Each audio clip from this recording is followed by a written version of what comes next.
Srimad Bhagavatam,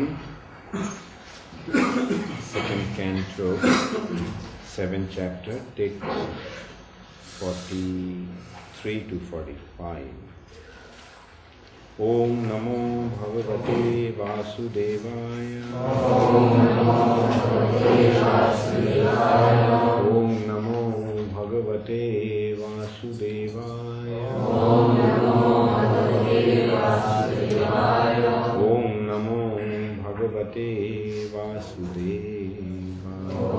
Namo Bhagavate Vasudevaya. Narayanam Namaskritya Naranchaiva Narottamam Devim Sarasatim Vyasam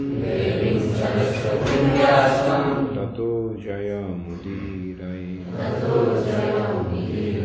Nashtoprayeshu Abhadreshu Viktam Bhagavata Sevaya Bhagavati Uttama Shloke Bhaktir Bhavati Naistiki.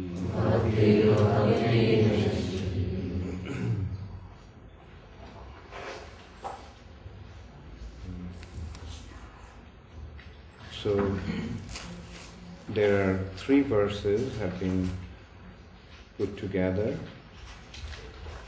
and the last verse,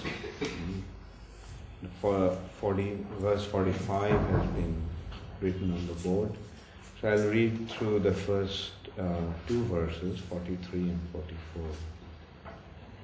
Vedaham anga paramasya hi yoga mayam juyam bhavascha bhagavanatha daitavarya patni mana sacha manushya padatmajascha prachina borhir rishabhuranga uta dhruvascha ikshako roilamuchukunda videha gadhi radham varisha sagara gayana hushadya mandhatra larka shatadhanna anuranniteva devabrata boliramutta ayo dilibaha. So the verse 45 now we're coming to. So Hari Utanka Shivi Devala Pippalada Sarasata Uddhava Parasara Bhurishenaha Ye Anne Vibhishana Hanumad Upendra Bhaktya Partha Arishti-shena Vidura Shrutadeva Varya.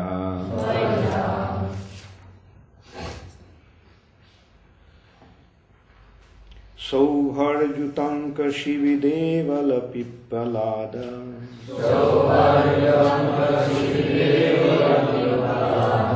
Sarasatudhava Parashara Bhurishena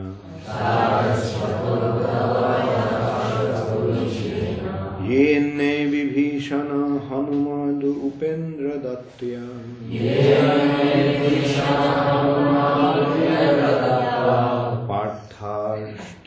Partharshti Shena Vidura Shrutadeva Varja.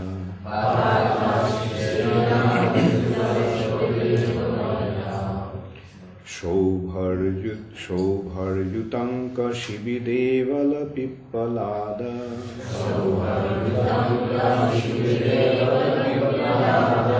Sarasatudhava Parashara Bhurishena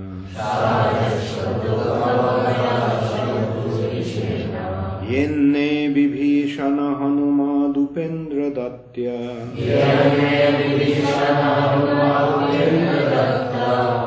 Partharstishena Vidura Sutadeva Varja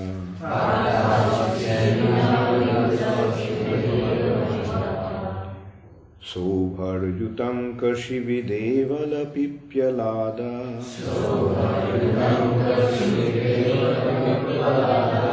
Sarusatadhava Parashara Bhurishena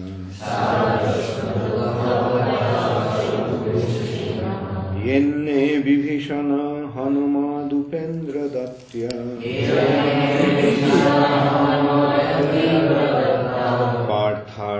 Partharstishena Vidura Sutadeva Varja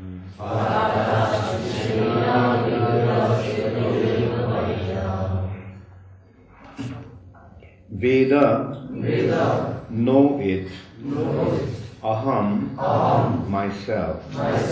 Anga, O Narada. Paramasya, of the Supreme. He, certainly. Yogamayam, potency.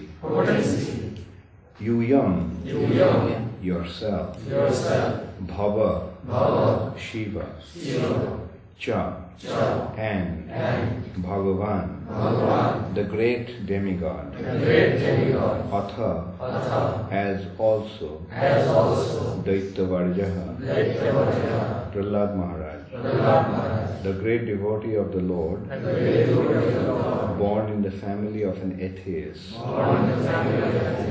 Patni, Shatarupa, Manoho, of Manu. Sa, he. Cha, also. Manu, Sayambhuva. Cha, and. Tat Atmaja, and his children like Priyavrata, Uttanapad, Devahuti, etc. Prachina Barhi, Ribhu, Anga, Uta, even, Dhruva, Cha, and Ikshaku, Oila, Muchukunda, Videha, Maharaj Janak, Gadhi, Raghu, Ambarish, Sagara, Gaya, Nahush, Adya, and so on. Mandhatri, Mandhata, Alarka, Shatadhanu, Anu, Rantideva, Devabrata, Bhishma, Balihi,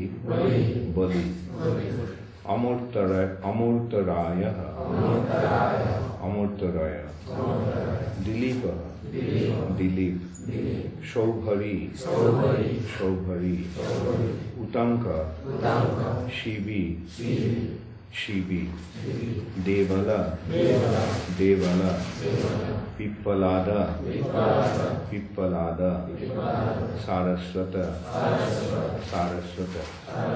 Uddhava, Parashara, Bhurishena, Ye, those who, Anne, others, Vibhishan, Hanuman, Upendra Dattaya, Shukadev Goswami, Partha, Arjun, Arishtasena, Vidura, Shrutadeva, Varja, foremost. Translation by His Divine Grace, Srila Prabhupada. O Narad, although the potencies of the Lord are unknowable and immeasurable, still, because we are all surrendered souls, we know how He acts through Yogamaya potencies.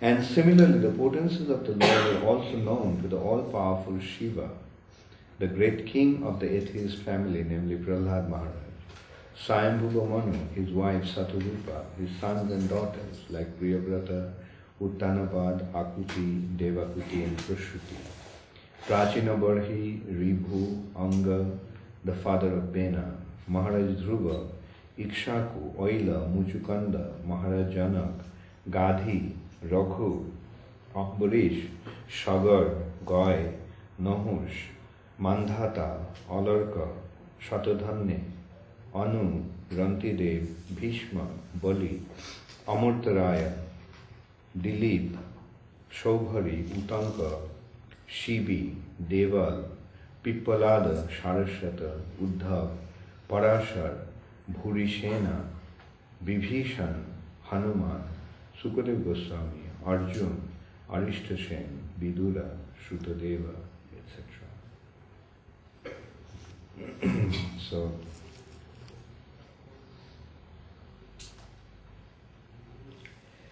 we'll just go straight to the purport. All the great devotees of the Lord, as mentioned above, who flourished in the past or present, and all the devotees of the Lord who will come in the future, are aware of the different potencies of the Lord, along with the potency of His name, quality, pastimes, entourage, personality, etc. And how do they know? Certainly, it is not by mental speculation, nor by any attempt by dint of limited instruments of knowledge. By the limited instruments of knowledge, either the senses or the material instruments, like microscopes and telescopes, one cannot even fully know the Lord's material potencies, which are manifested before our eyes. For example, there are many millions and billions of planets, far, far beyond the scientist's calculation. But these are only the manifestations of the Lord's material energy. What can the scientists hope to know of the spiritual potency of the Lord by such material efforts? Mental speculations by adding some dozens of ifs and maybes cannot aid the advancement of knowledge. On the contrary, such mental speculations will only end in despair by dismissing the case abruptly and declaring the non-existence of God. The sane person therefore ceases to speculate on subjects beyond the jurisdiction of his tiny brain, and as a matter of fact, and as a matter of course, he tries to learn to surrender unto the Supreme Lord, who alone can lead one to the platform of real knowledge. In the Upanishads, it's clearly said that the Supreme Personality of Godhead can never be known simply by working very hard and taxing the good brain, nor can He be known simply by mental speculation and jugglery of words. The Lord is knowable only by one who is a surrendered soul. Here in Brahmaji, the greatest of all material living beings acknowledge this truth. Therefore, the fruitless spoiling of energy by pursuing the path of experimental knowledge must be given up. One should gain knowledge by surrendering unto the Lord and by acknowledging the authority of the persons mentioned herein. The Lord is unlimited, and by the grace of the Yogamaya helps the surrendered soul to know Him proportionately with the advance of one's surrender. Om Ajnanatirandhasya Jnananjana Shalakaya Chakshurunmilitam Yena Tasmai Shri Gurave Shri Chaitanya Manobhishtam Sthapitam Yena Bhutale Swayam Rupa Kadamaikam Dadati Swagadantikam Vandeham Shri Guru Shri Yuta Padakam Shri Gurun Vaishnavanscha Shri Rupam Sagrajatam Sahajanam Raghunathan Tam Sajivam Sadvaitam Savadhutam Parijana Sahitam Krishna Chaitanya Devam Shri Radha Krishna Padan Sahasana Lalita Shri Vishakhanitanscha He Krishna Karuna Sindhu Deenabandhu Jagatpate Gopesha Gopika Kanta Radha Kanta Namastite Tapta Kanchana Gaurangi Radhe Vrindavanishwari Vrishabhanu Shute Devi Pranamami Haripriye Vancha Kalpa Tarubhascha Kripa Sambhutaivacha Patitanam Pavanebhyo Vaishnavibhyo Namo Namaha Shri Krishna Chaitanya Prabhu Nityananda Shri Advaita Gadadhar Shivasari Gaura Bhaktavrinda Hare Krishna Krishna Krishna Hare Hare Hare Rama Hare Rama Rama Rama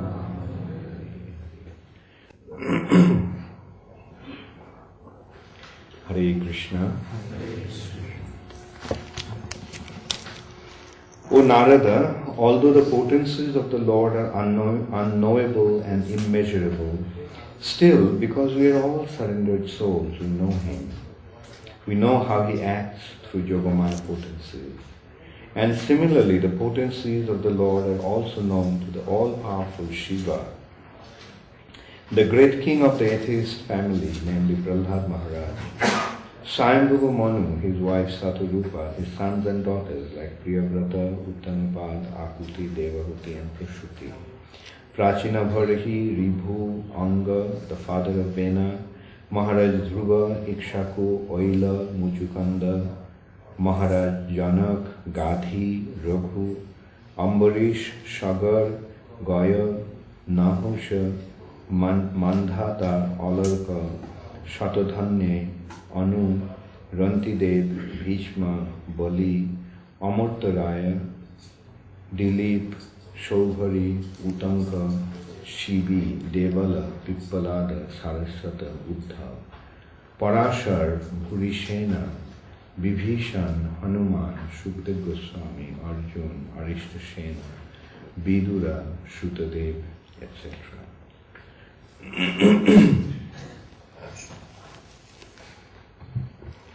So,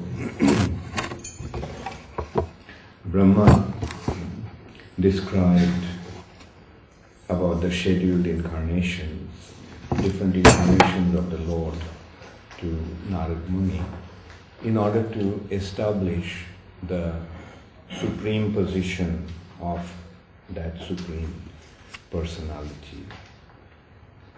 And after describing that here, he is actually pointing out.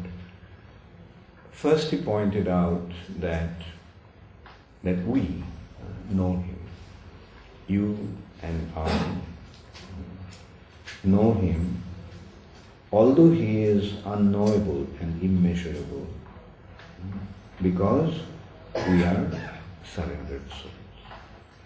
Those who are surrendered to the Lord, only they can understand Him. Otherwise, He is inconceivable. He is beyond our mental speculation, He is beyond our sense perception, He is beyond our intellectual grasp. This point has been established time and time again in the Vedic scriptures. He has been described as adhokshaja, beyond our sense perception. Adhokshaja is beyond our sense perception. So if he is beyond our sense perception, it's impossible for us to know Him, grasp Him, see Him, or conceive of Him, perceive Him. It's impossible. is pointing out, he has been pointed out, he is Adhokshaja. It has been pointed out that he is beyond our, not only sense perception, he is beyond our mental speculation. He is beyond our intellectual perception. So we are limited as living entities. Our knowledge is only to the extent of our sense perception. Things that we can see, we know. Things that we do not see, we cannot possibly know about it. Things that we can touch, we can know. Somebody may be blind, but if by touch he can know. By smell we can know something. By taste we can know something. By hearing we can know something. But the Supreme Personality of Godhead is beyond that. It's beyond that. So how can then we know him? And Brahmaji is revealing that secret to Narada. How can we know him? We can know him only through our surrender. Surrender. Pranipatena. We can, when we surrender unto him, Bhakti Vinod Thakur is saying, Sharango Sharanagati Hoibe Jaha. When one becomes surrendered through the sixfold aspects of surrender, then he can know him. Not by any other means. And how is it possible to know him through our surrender? Because when we surrender, then he reveals himself to us. In this respect, Prabhupada gives a very wonderful example that in the middle of the night, no matter how much we try, we can use all the facilities of this world, we can try to expand our sense perceptions to any extent, we will not be able to see the sun. It's not possible to see the sun. But when the sun comes up, and if our eyes are open, yes, we see the sun. Similarly, Krishna, when he appears, then only we can perceive him, not otherwise. And in order to confirm that point, Brahma is saying that there are so many people who have seen him, who have understood him, who has known him, although he is inconceivable and immeasurable. Although he is unknowable, one can know him. Although he is inconceivable, he can be conceived. And although he is immeasurable, still we can perceive him with our limited perceptions. How? When he himself manifests himself. And it's not just some sort of speculation or imaginary concept. It's pointed out that it is others knew. They accepted, and they are not fools. He is giving a list of people, great kings, great sages, exalted demigods, like Lord Shiva. He is not only a Deva, but he is the Mahadeva, the greatest of all the Devas, Mahadeva. He starts off with Mahadeva. Brahma is telling that Lord Shiva knows. I know. Brahma is another greatest of all the demigods. Of course, his position is below Lord Shiva. Brahma is narrating himself. And like, who are these personalities? Prahlad Maharaj, a demon born in a demoniac family, but he knew the Lord. And he is mentioning other personalities like Swayambhuva Manu, his wife Satarupa, his sons and daughters, like Priyavrata, Uttanapad, Akuti, Prasuti and Devahuti, his 3 daughters. Then Prachina Barhi, the father of the Prachetas, Ribhu, then Anga, the father of Vena, and Dhruva Maharaj, Ikshaku, Aila, Muchukanda, Janak, Maharaj Janak, Gadhi, Raghu, Ambarish, Shagar, Gaya, Nahush, Mandhata, Alarka, Shatathanna, Anu, Rantidev. These are all great kings, powerful kings who ruled over the entire planet. Bhishma, Boli Maharaj, another personality, was born in a Devaniya family, in the Daitya family. Then Amarta Rai, Dilip, Shaubhari, and another great sage. Then Utanka, Shibi, another very, very great personality, well known for his charitable nature. Then Devala, Pippalada, Saraswata, very exalted sages, Uddhav, Parashar Muni, and the father of Vyasdev, Bhurishena, Vibhishan, Ravan's younger brother, Hanuman, Sukadev Goswami, Arjun, Ashtishena,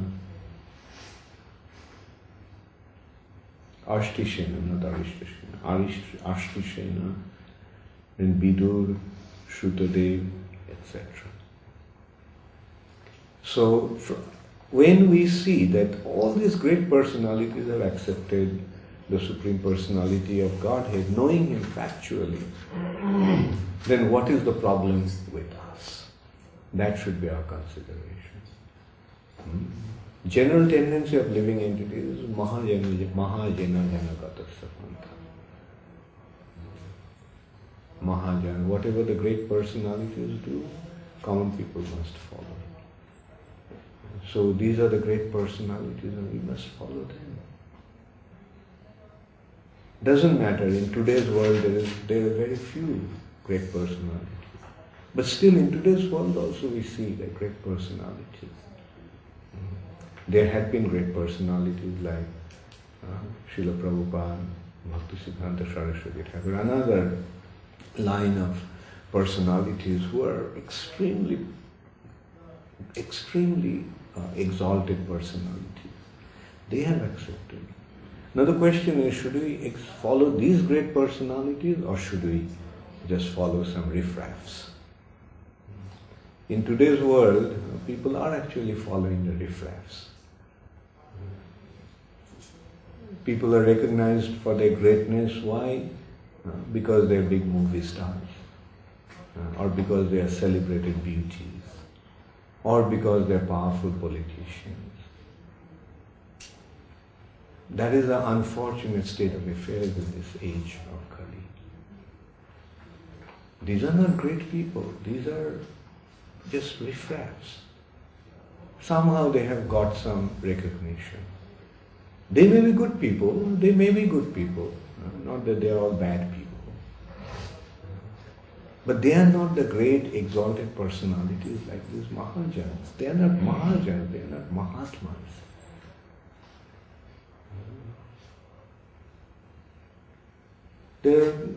We know some people, they're very nice. Like we know Amitabh Bachchan. He's a good person, very nice person basically. His wife, Jaya, is a very, very pious lady. Very nice. These are nice people, but they do not know Krishna. They can't show us the way to the spiritual life. They can't lead us beyond this material nature.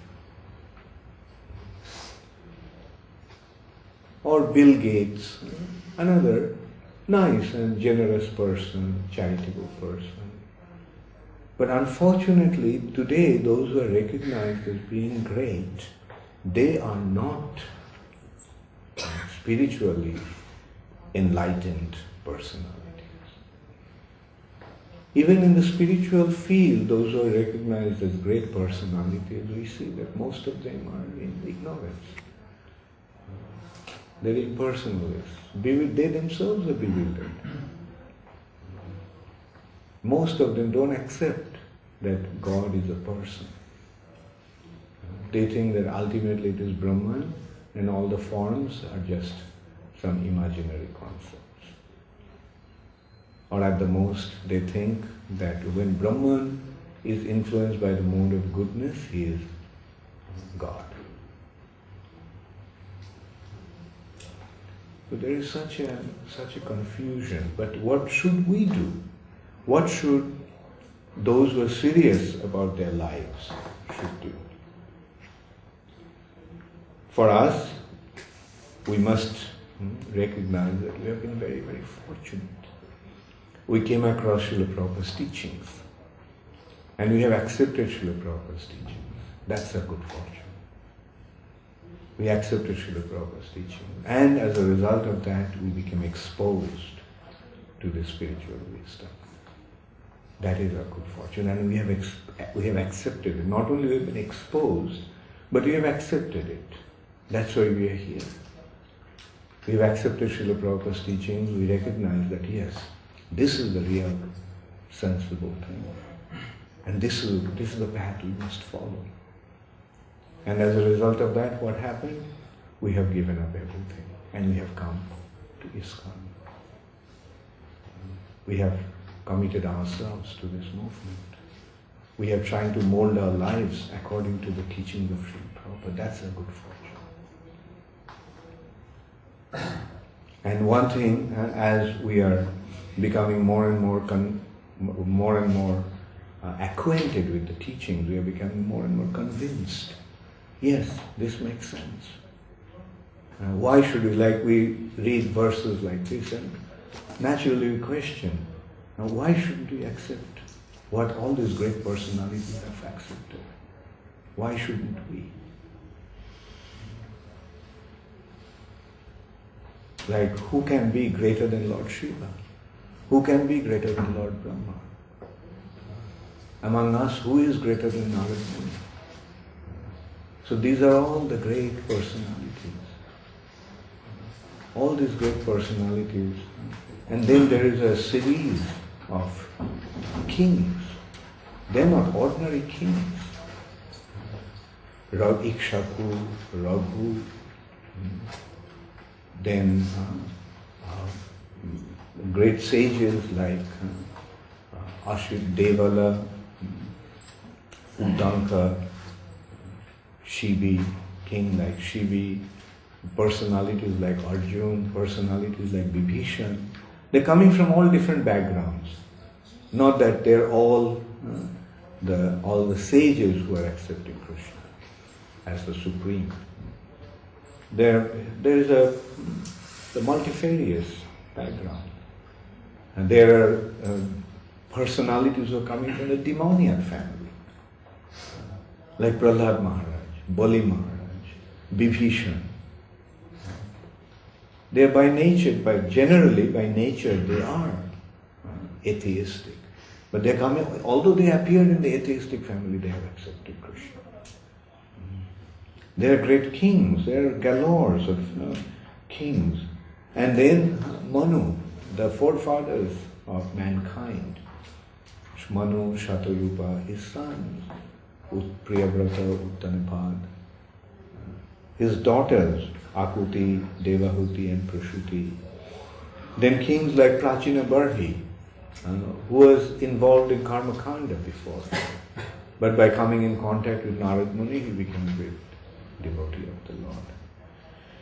Then Ribhu, Anga, the father of Bena. Bena was a tyrant, so much so that the sages have cursed him to death. But his father, Anga, was a great personality. And then Bena's son, Prithu, was another great personality, an incarnation of the Lord.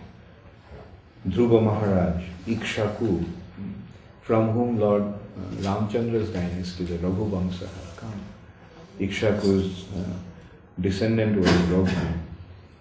Oila, Muchukanda, Maharaj Janak, Gadhi, Raghu, Ambarish, Sagar, Gaya, Nahush, Mandhata, Alarka, Shatadhanna, Anu, Rantidev, Bhishma, Bali, Amurtaraya. So these are all great personalities, great Kshatriya personalities, warriors. They are not so much absorbed in intellectual studies. They're great sages, great warriors. But still they have seen the Lord. And although the Lord is inconceivable, although the Lord is unknowable, although the Lord is immeasurable, but they have known Him. How? Through the simple process of surrender. So the process is given here. Just surrender. You come across the descriptions in the scriptures, accept those descriptions with faith and surrender unto Him, and just use your hearing faculty. Shravana, just hear. Not mundane discussions, but hear with submission the narrations of the scriptures.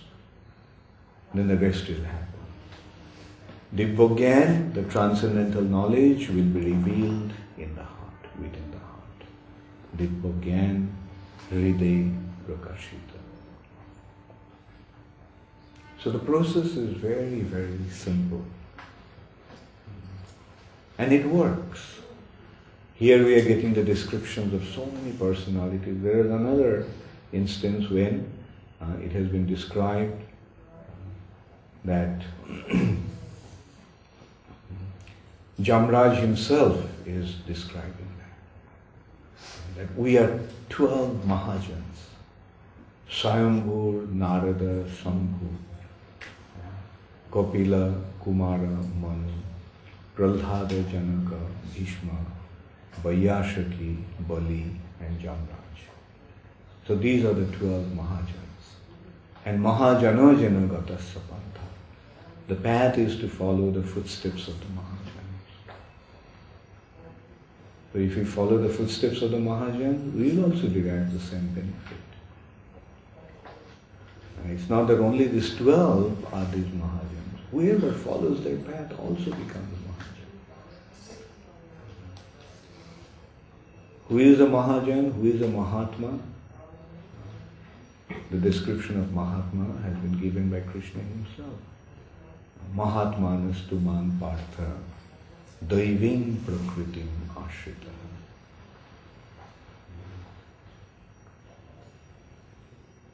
Mahatma is he who has daiving prakritim ashrita. Mam daiving prakritim ashrita. My daivi prakriti, divine nature. That means who has accepted my divine spiritual nature, Yogamaya. Daiving prakriti ashrita. Para prakriti. Accepting of para prakriti means, Daivi prakriti means one who has accepted the supremacy of the Supreme Personality of Godhead and His inconceivable potency and ability. Our para-prakriti, the inferior nature, the characteristic of the inferior nature is that we accept everything on the basis of a false ego. If I can't understand, if I can't see, I don't accept it. I am the center. If I don't hear, if I don't see, I don't believe. If I can't accept it, if we can't analyze it with my intellect, I don't accept it. How can it be? How can it be? That is our way of looking at it. How can a boy, 7-year-old boy, lift a mountain with his left hand and kept it holding on his little finger for 7 days? How can it be?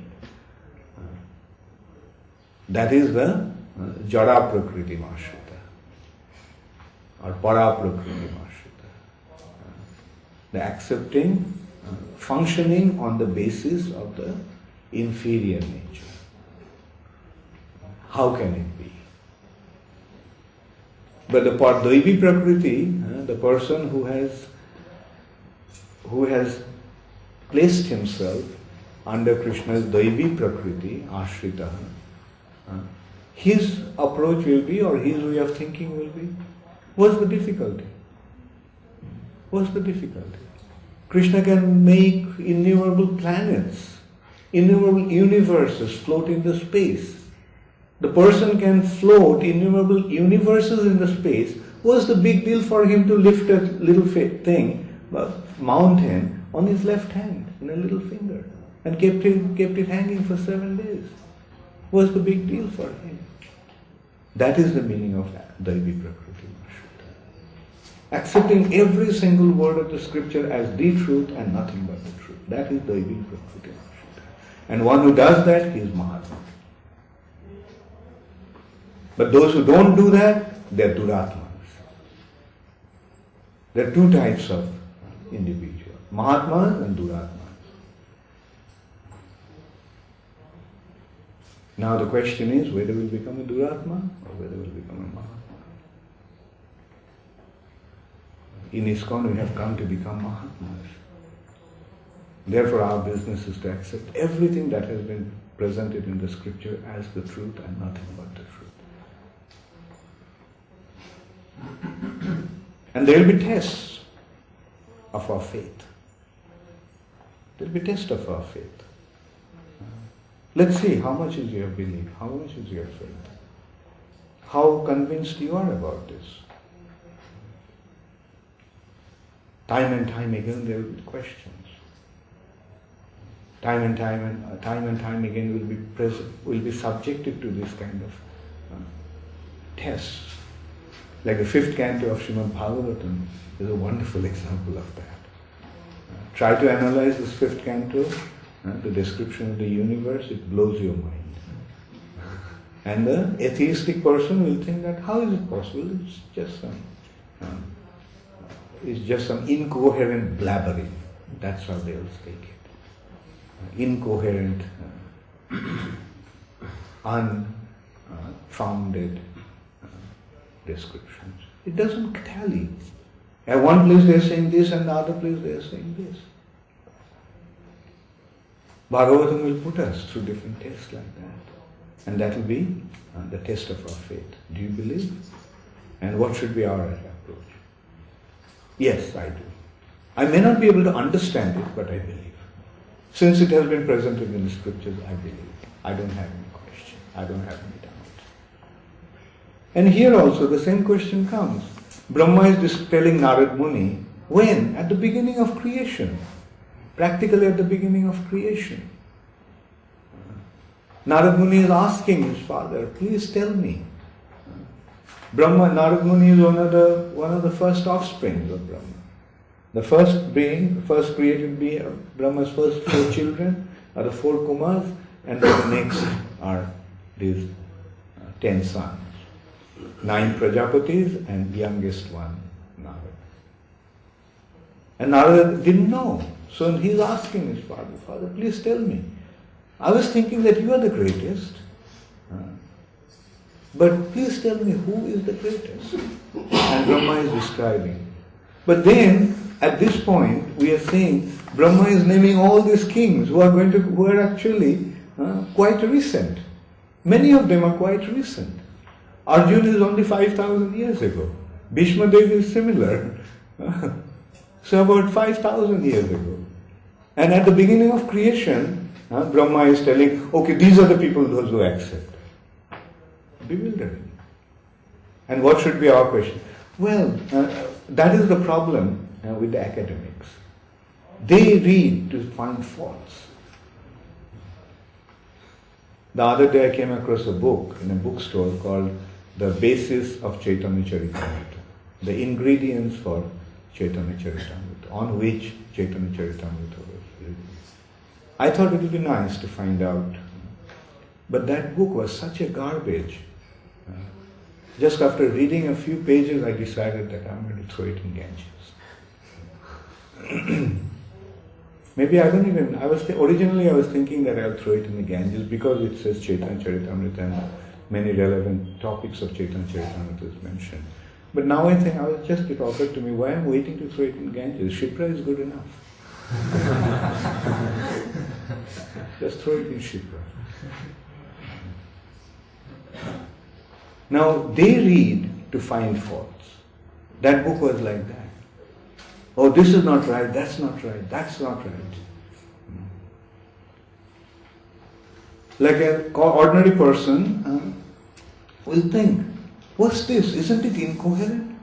In one hand, we have Narad Muni is just getting acquainted with the knowledge. But here are personalities who actually became enlightened by coming in contact with Narad Muni. So Narad Muni didn't receive the knowledge and Brahma is telling that these are the personalities who have accepted it. How do we adjust it? How do we reconcile it? We can't. Therefore, our attitude is, I don't understand. But because it's coming from Brahma, I accept it. But there are ways of looking at it also. I mean, if we want to justify our intellect, or intellectually justify it, we can't do that. Because Brahma's life, things happen. Every day, things are happening. Every day, things are happening in Brahma's life in a similar way. Yes, in 4 yugas, there are not only every day, in 4 yugas of things are happening.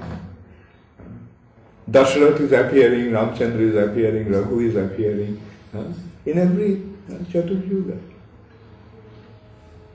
So what's the difficulty for Brahma to point out to Narada? Yes, these are the people who accepted it.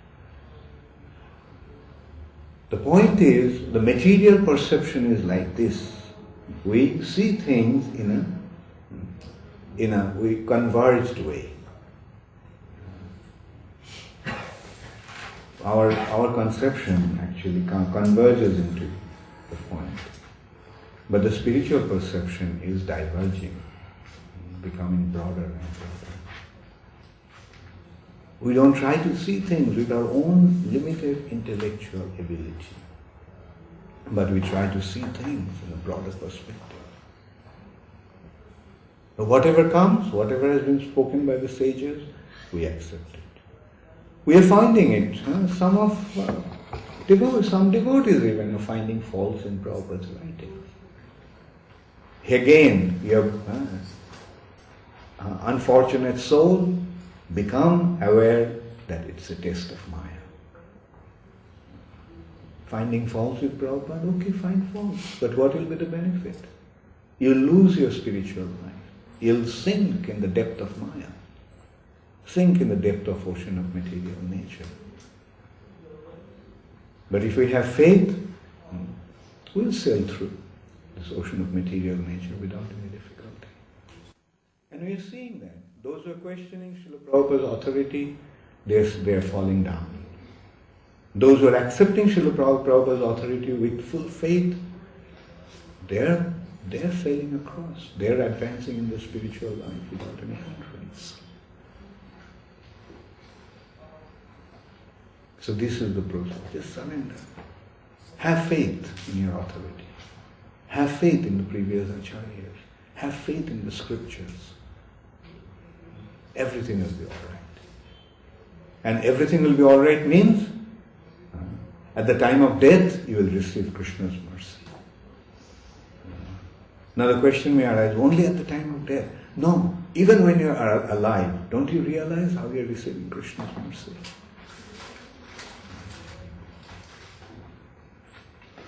At every step we can perceive it, we can feel it, we can experience it. And how we are receiving Krishna's mercy, Prabhupada's mercy, and the mercy of all the great devotees. This is the reality. Thank you very much. All glories to Srila Prabhupada. Gaur Premanande Hari Hari. Does anybody have any question or comment? Yes, Chandrasekhar. Some individuals have great faith in what they call common sense. They could even quote our own acharyas like Bhaktivinoda Thakur saying, should man from common sense depart. So, what do we tell them when they... Okay, the common sense. But the question is whether the common sense is materially motivated or spiritually motivated. Isn't common sense, I mean, playing devil's advocate, isn't common sense No, sense? common sense can be two types. Common sense is, I am seeing that this is a glass and the glass is inert. The glass cannot move, right? By itself. That's common sense, right? But another common sense is, in the spiritual sky, the glass was thinking, why I have to wait for Krishna to pick me up? So he just flies up to Krishna's mouth and pours the nectar into Krishna's mouth. So the point is that we can accept another common sense is Krishna is the supreme independent personality and his reality is spiritual, and that spiritual reality does not abide by the law of material nature. There it functions in its spiritual perspective. Another common sense is, I'll give you another common sense. Did anybody make your watch?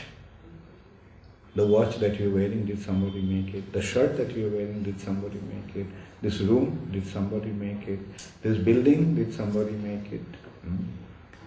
This universe, somebody made it? Who is he? Although I cannot see him, he is there. That's common sense. So that is the real common sense. That there is a somebody who is controlling everything. Without proper control, does things happen by itself? Does anything work in a systematic and rational way without somebody's control? No. This material nature we see, everything is happening in such a wonderful order.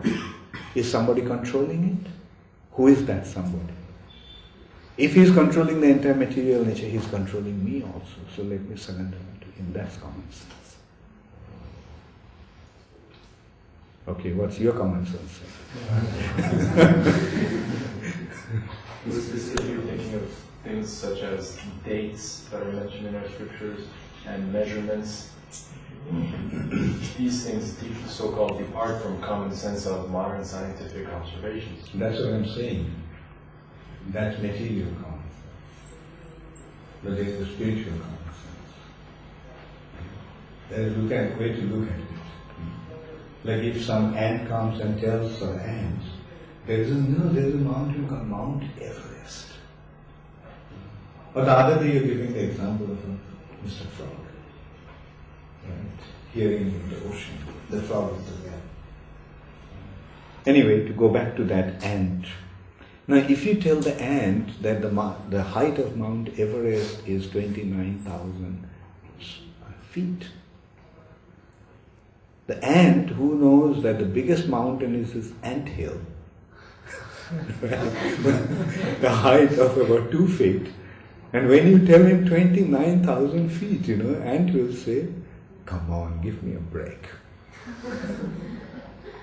Right? So let's recognize that we are nothing but like a bunch of ants. There are far greater individuals with far greater perceptions. And there are reality that is far greater than this one, that the anthill that we are living in. Then what happens? We naturally accept that yes, it's possible. And common sense is, why these great personalities lie? In the script, why should Vedavasara lie? Why should he give us some wrong information? Why? That's common sense. Alright? So, the man from his common sense depart. No. Yeah, he should depart from his mundane common sense. That doesn't make any sense to begin with. And accept the common sense of absolute reality. Yes. Maharaj, when Krishna discusses with Sri Uddhava, he quotes the conversation between the Avadhuta Brahmana and King Yadu, and so many of those elements mentioned there are spiritual common sense, like Pingala, who realizes this is ridiculous, this is a ridiculous life I'm living. Let me just give it up and surrender to the Lord and look at the results she obtains by using her common sense. Yeah, very good point. Yeah. So when one comes to his senses, that is common sense. Yes.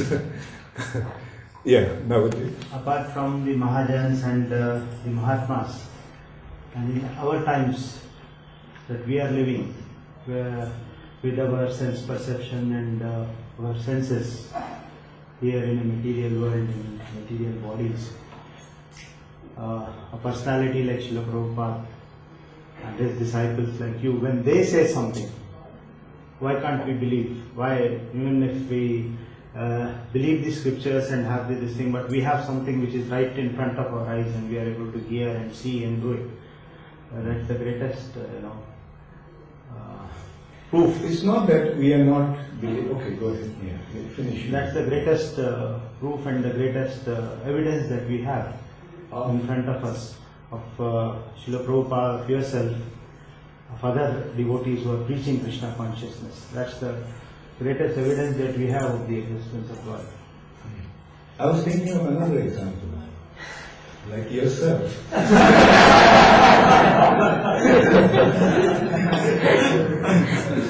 Left your business, left everything, just moved into Ujjain with your family.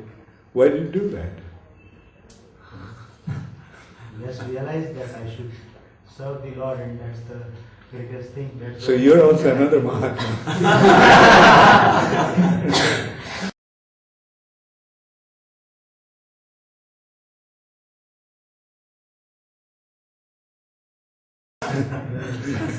Daivam Prakriti Vashrita.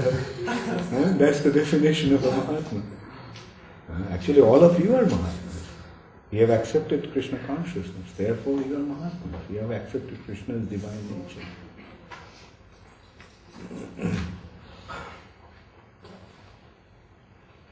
Guru Maharaj, in order to establish the point that Krishna cannot be perceived through our senses, there are two different types of explanations given.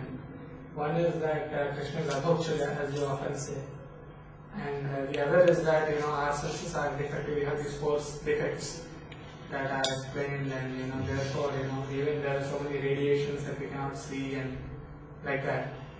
So are these two different explanations are somehow my question is like, is it that both are equally strong, or is it that one argument is superior to the other?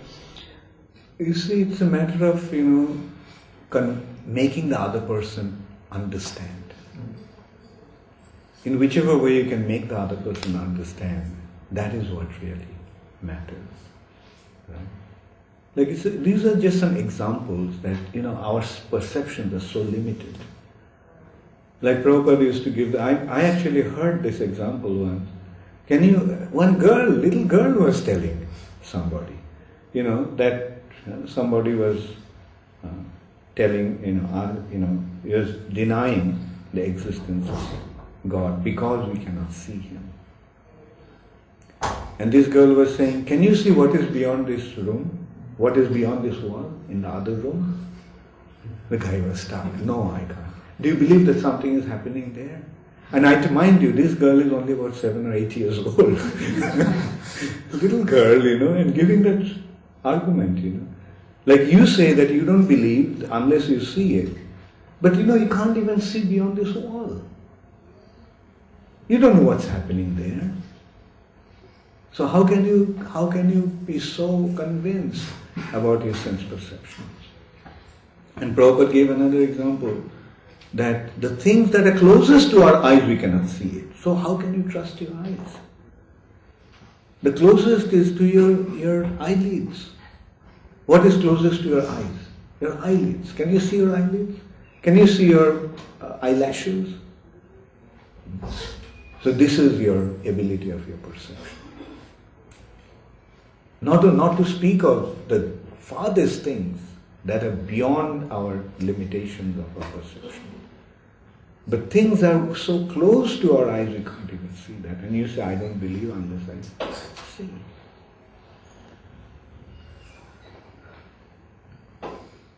And also, Yeah. I just wanted to ask about some of the names that are mentioned in these 3 verses, which are not so familiar. If we could sometime we will discuss about them. Good point, actually. I myself was thinking that. Okay, maybe tomorrow I can do that. Tomorrow I'll try to find about it and we'll discuss about these personalities. Yes, you can. At the end of the purport, it stated that the Lord assisted devotees through Yoga Maya to understanding. Now, we are under Mahamaya, but we have in this Mahamaya transcended or come to Krishna consciousness. So how was Yoga Maya active? Does she usurp Mahamaya? Is Maya her expansion? Yes, so the distance between Yogamaya, the difference between Yogamaya and Mahamaya, or Mahamaya and Yogamaya is a matter of being defiant and submissive. When you are defiant to Krishna, she is Mahamaya. When you are submissive to Krishna, she is Yogamaya. The same Maya of Krishna. Mama Maya is Maya. Right? So Mahamaya is not separate from Krishna. Its operation is separate from Krishna because here she is giving punishment. And in this respect, Prabhupada gives the example of the policeman. He is the same policeman. To a criminal, he is an object of fear. But to a law-abiding person, he is an object of assurance and security.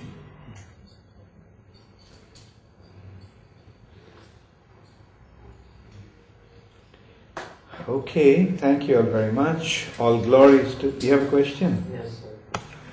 Does it happen that we believe in what is written in religious book when we are in Sattva Guna and a little when we are in Tama Guna and not in Rajo Guna?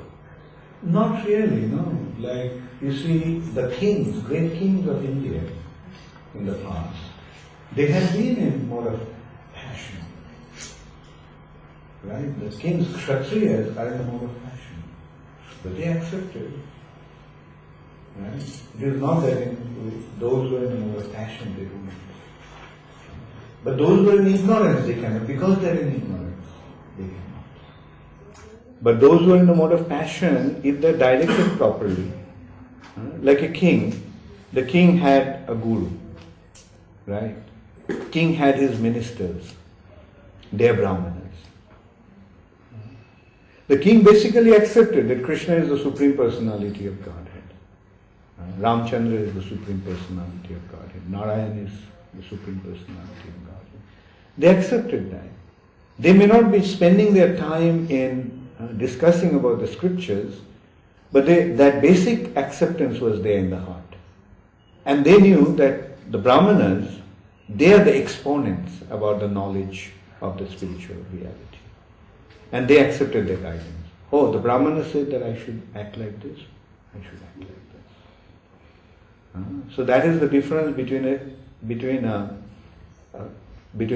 real Kshatriya king and a demoniac Kshatriya king. The demoniac Kshatriya king did not accept the teachings of the Brahmanas. But in the Vedic time we see that even the demoniac Kshatriyas accepted the Brahmanical order. Like for example, the demoniac people had their guru, who is a Brahmana, Sukracharya. But what Sukracharya was teaching them? How to enjoy the material nature. But for the devotee kings, the gurus were like Vasishta and Gargamuni and such personalities. And they always taught them, surrender to Krishna and act as his representative. As a king, they were simply the representatives of the Supreme Personality of God. They didn't think that my kingdom belongs to me. They knew that this kingdom belongs to the Lord and I am simply his caretaker. On his behalf, I am maintaining the dharma in this piece of land. Okay, thank you, Hare Krishna. What do you do? What's your... I'm working in Instagram. Okay, yeah, right, very good. Do you find these classes are beneficial? Very good. Yeah, I can see that you're coming every day. Thank you very much. Thank you. And if you have any question, please feel free to ask. Hare Krishna. And the devotees, please make sure that he gets some prasad when he comes.